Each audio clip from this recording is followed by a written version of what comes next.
So, welcome to our video, Nutrition in the 50s. Again, we're going to start with questions and then go from there. And the question that my staff handed me about this, again, we got one wise guy. Do we really have to go into this ancient history? Who cares what you were eating in the 50s? Well, okay. I think it'll be instructional because, well, let me just tell you what it was. I mean, I grew up, my mother and grandmother raised me, and we were big on vegetables, lots of vegetables and salads, and meat, all of which was great, and I was strong and healthy in many ways. And then we topped that off with loads of sugar, and my teeth rotted, and my bones had all kinds of problems, and I was a mess by the time I was 11 or 12. So, and there's a lesson there, and it's very quick and short. You can eat a lot of good stuff, and if you eat a fair amount of garbage along with it, you're going to get sick and things are going to break down. I didn't figure out until many years later why literally half my teeth were rotten by the time I was 8 or 9. Cavities, big cavities in half my teeth by the time I was 8 or 9. And bone spurs on both heels by the time I was 10 or 11, which messed up my budding athletic career.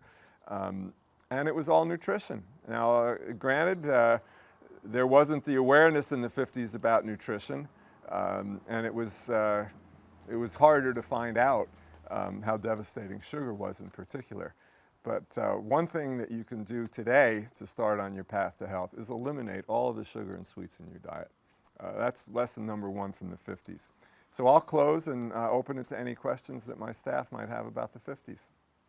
Dr. Ron, were there many issues in the 1950s that needed serious changes, and were people in better health during that time period? I think people by and large were in much better health because so many people had grown up with farm fresh foods. In the 1950s, there were still literally millions of small dairy farms around the country selling raw milk to their friends and neighbors.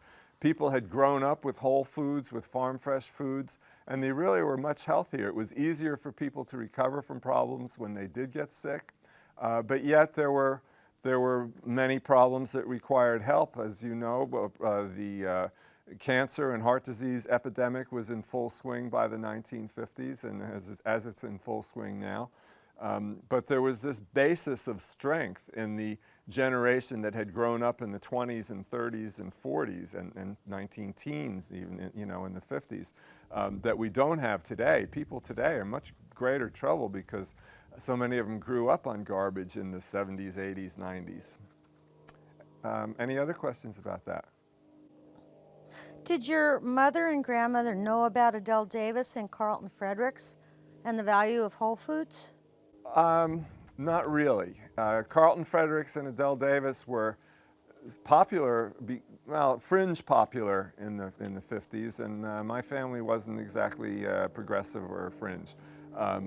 But they had good common sense about meat and vegetables and potatoes, so to speak.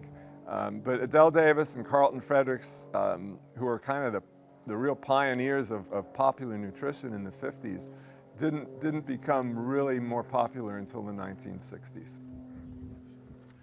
So that's my take on the 50s, nutrition in the 50s. And let's go on to nutrition in the 60s, where everything heats up and gets a lot more interesting.